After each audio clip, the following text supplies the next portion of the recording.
آل محمد کما صلیت علی ابراہیم وعلی آل ابراہیم انک حمید مجید اللہم بارک علی محمد وعلی آل محمد کما بارکت علی ابراہیم وعلی آل ابراہیم انک حمید مجید اعوذ باللہ من الشیطان الرجیم بسم اللہ الرحمن الرحیم قد افلح المؤمنون الذین هم فی صلاتهم خاشعون والذین هم عن اللغو معرضون والذین هم لزکاة فاعلون والذین هم لفروجهم حافظون إلا على أزواجهم أو ما ملكت أيمانهم فإنهم غير المؤمنين فمن ابتغى وراء ذلك فأولئك هم العادون والذين هم لأمانتهم وعهدهم راعون والذين هم على صلاتهم يحافظون أولئك هم الوارثون الذين يرثون الفردوس هم فيها خالدون وَلَقَدْ خَلَقْنَا الْإِنسَانَ مِنْ ثُلَّةٍ مِّنْ طِينٍ صدق اللہ العظیم وإياكم الذکر وقرآن حکیم۔ سورہ مومنون مکی ہے اور اس کی 128 آیتیں ہیں اور 6 رکوع۔ اس میں سورہ مومنون مکی ہے۔ مکی کیوں کہا جاتا ہے؟ مکی اس لیے کہا جاتا ہے کہ مکہ کی زندگی اور مدینہ کی زندگی، دو اللہ کے نبی صلی اللہ علیہ وسلم کی زندگی، تو مکہ اور مکہ کے اطراف میں جو وحی آئی حضرت جبرائیل علیہ السلام لے کر کے آئے اس کو مکی کہا گیا، اور مدنی وہ ہے جو مدینہ منورہ میں یا اس کے اطراف میں جو وحی آئی اس کو مدنی کہا گیا۔ تو یہ ہے مکی۔ سورہ مومنون جو ہے مکی ہے، یعنی مکہ اور اس کے اطراف میں یہ نازل ہوئی، وحی کے ذریعے حضرت جبرائیل علیہ السلام لے کر کے آئے۔ تو شروع کرتا ہوں اللہ تعالیٰ کے نام سے جو بڑا مہربان نہایت رحم والا ہے۔ یقیناً ایمان والوں نے فلاح حاصل کر لی، یعنی کامیاب ہو گئے۔ ایمان والے فلاح حاصل کر لی، کامیاب ہو جائے۔ فلاحن کے لغوی معنی ہیں چیرنا، کاٹنا۔ کاشتکار کو بھی فلاحن کہا جاتا ہے کہ وہ زمین کو چیر پھاڑ کر اس میں بیج بوتا ہے۔ مفلحون کامیاب بھی وہ ہوتا ہے جو صعوبتوں کو قطع کرتے ہوئے مطلب تک پہنچ جاتا ہے، یا کامیابی کی راہیں اس کے لیے کھل جاتی ہیں، اس پر بند نہیں ہوتی۔ شریعت کے نظر میں کامیاب وہ ہیں جو دنیا میں رہ کر اپنے رب کو راضی کر لے اور اس کے بدلے میں آخرت میں اللہ کی رحمت و مغفرت کا مستحق قرار پائیں۔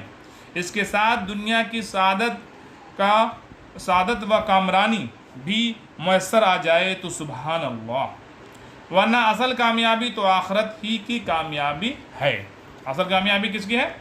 آخرت کی، آخرت کامیابی ہے، تو آخرت ہی کی کامیابی ہے۔ وہ دنیا والے اس کے برعکس دنیاوی آسائشوں سے بہرور کو ہی کامیاب سمجھتے ہیں، یعنی دنیاوی طور سے اس کے بعد بہت بڑا گھر ہو، بہت بڑی بڑی گاڑیاں ہوں، اس کے بعد بہت بینک بیلنس ہو، اس کے بعد سونے چاندی ہوں، تو دنیا کے لوگ اس کو سمجھتے ہیں کہ وہ کامیاب ہیں، لیکن اللہ رب العزت کے نزدیک کامیابی اصل جو ہے وہ آخرت کی ہے۔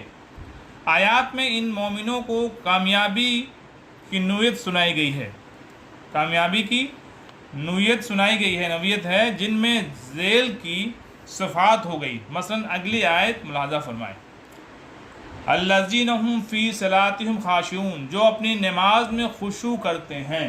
نماز میں خشوع کرنا پہلی بات، یعنی اللہ تعالیٰ نے جو کہا یقیناً ایمان والوں نے فلاح حاصل کر لی، کامیاب ہو گئے، پہلا شرط کہا کہ جو اپنی نمازوں میں خشوع کرتے ہیں۔ خشوع سے مراد قلب و جواری کی ایک سوئی اور انہماک ہونا، یعنی نماز میں ایک سوئی ہونا، ادھر ادھر کی باتوں نہیں کرنا، کوئی ہل ڈول نہیں کرنا، ایک سوئی طریقے سے اللہ ایسا ہے۔ اللہ کے نبی صلی اللہ علیہ وسلم نے فرمایا ہے کہ ایسا کرو جیسے تم اللہ کو دیکھ رہے ہو، اگر ایسا نہیں آ رہا ہے تو یہ تو پکی بات ہے کہ اللہ تمہیں دیکھ ہی رہا۔ تو نماز میں ایسا ایک سوئی کرنا چاہیے، اسی کو خشوع خضوع کہتے ہیں، کہ ایک سوئی کے ساتھ، یہ نہیں کہ نماز پڑھ رہے ہیں دنیا کا دھیان آ رہا، تو وہ نہیں۔ اللہ تعالیٰ جو فرما رہے ہیں کہ خشوع، جو اپنی نمازوں میں خشوع کرتے ہیں، قلبی ایک سوئی ہے کہ نماز کی حالت میں بے قصد خیالات و وسواس کے ہجوم سے دل کو محفوظ رکھیں۔ مطلب خیالات تو آئیں گے، ادھر ادھر کی بات آئیں گی نماز میں، لیکن اس سے محفوظ رکھنا ہے، اس سے ہٹانا، جب دھیان آئے تو ہٹانا اس سے، اور اللہ کی عظمت و جلالت کا نقش اپنے دل پر بیٹھانے کی صحیح کرنا ہے۔ بار بار کہ کس کے سامنے ہم کھڑے ہوئے ہیں؟ اللہ کے سامنے کھڑے ہوئے ہیں، آسمان و زمین کا مالک، جس نے پوری کائنات کو بنایا ہے، جو پورے کے پورے سارے کو بنایا ہے، اور آج بھی وہی چلا رہا اور چلائے گا، اور ہم سب کو اسی کے پاس لوٹ کر جانا ہے۔ تو یہ خیالات رہے، وہ عظیم الشان شخصیت کی خیال میں رہے کہ ہم اللہ کے سامنے کھڑے ہوئے ہیں۔ جیسے دنیاوی بڑے باس کے سامنے عجیب کھڑا رہتا ہے تو آپ نے دیکھتا ہے کہ ارے اس کے ساتھ میں اچھے سے رہیں، نہیں تو بولے کیسے انسان کچھ اچھے سے نہیں برتاؤ کر رہا ہے، یہ کیسے کھڑا ہوا ہے۔ تو ہر چیز آدمی دیکھتا ہے، کھڑا ہونا بھی، اپنے لباس کو بھی، ہر چیز دیکھتا ہے۔ تو اسی طرح ہے کہ خشوع خضوع سے کھڑے ہونا ہے کہ اللہ کے سامنے، اللہ جل القدر کے سامنے ہے۔ ایزا و جوار کی ایک سوئی ہے، مطلب کہ اپنے ہاتھ پیر سب کو جو ہے ایک سوئی رکھنا ہے، یہ نہیں کہ ہل رہے ہیں، ڈول رہے ہیں، ادھر ہو رہے ہیں، ادھر ہو رہے ہیں، ادھر ادھر نہ دھکے مارے، کھیل کود نہ کریں، کھیل کود نہیں کرنا ہے، بالوں اور کپڑوں کو سنوارنے میں نہ لگا رہے، آپ کبھی بال کو سنوار رہے ہیں، کبھی کپڑا کو سنوار رہے ہیں، یہ نہ رہے، بلکہ خوف و خشیت اور عاجزی و فریتنی کی ایسی کیفیت طاری ہو جیسے عام طور پر بادشاہ کسی بڑے شخص کے سامنے ہوتے ہیں۔ تو یہ بالکل صحیح بات ہے، کیسے ایسا اس کی خشیت ہو، ایسا اس کی ایک سوئی ہو، ایسی کیفیت ہو انسان کی کہ اللہ کو سامنے دیکھ رہے ہیں، ایسا جیسے دنیاوی طور سے ایک بادشاہ کے سامنے انسان کھڑا رہتا ہے، تو وہ ہے خشوع۔ اور اس میں یہ بھی ہے، نبی صلی اللہ علیہ وسلم نے فرمایا کہ وقتوں پہ نماز کا پڑھنا بھی ان کے وقتوں پہ، صحیح وقتوں پہ، اول وقتوں پہ خشوع میں آتا ہے۔ جو لغویات سے منہ موڑ لیتے ہیں، تیسری بات کیا ہے کہ جو لغو باتوں سے منہ کو موڑ لیتے ہیں۔ لغو ہر وہ کام اور ہر وہ بات ہے جس کا کوئی فائدہ نہ ہو۔ لغو بات کیا ہے؟ ہر وہ کام جس سے کوئی فائدہ نہیں ہے۔ لغو ہر وہ کام اور ہر وہ بات ہے جس کا کوئی فائدہ نہ ہو، یا اس میں دینی یا دنیاوی نقصانات ہو۔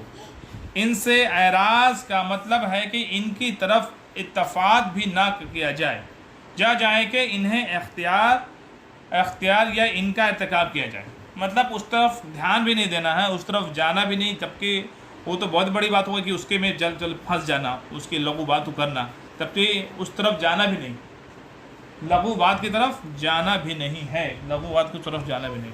یہ تیسری اللہ تعالیٰ نے دوسری بتائی، ایک تو نماز خشوع سے، دوسرا لغو بات سے منہ موڑ لیتے ہیں، اور تیسری ہے جو زکوٰۃ ادا کرنے والے ہیں۔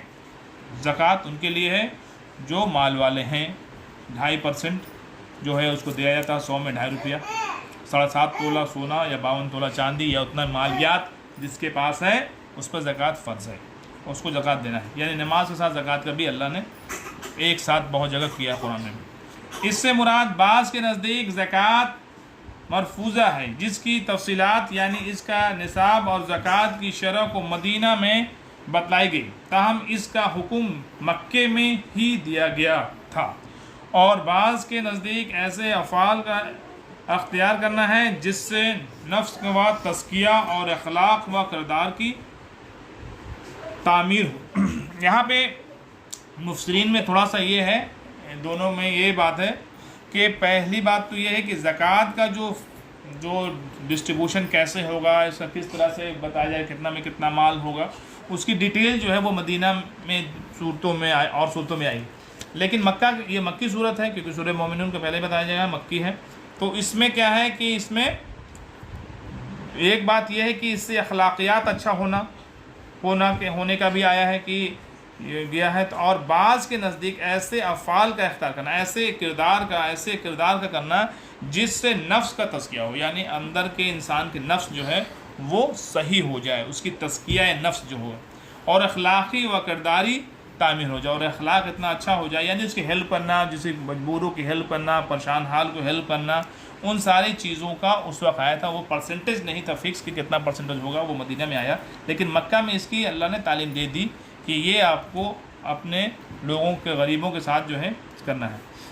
جو اپنی شرمگاہوں کی حفاظت کرنے والے ہیں. اب چوتھی شرط آئی, اپنی شرمگاہوں کی حفاظت.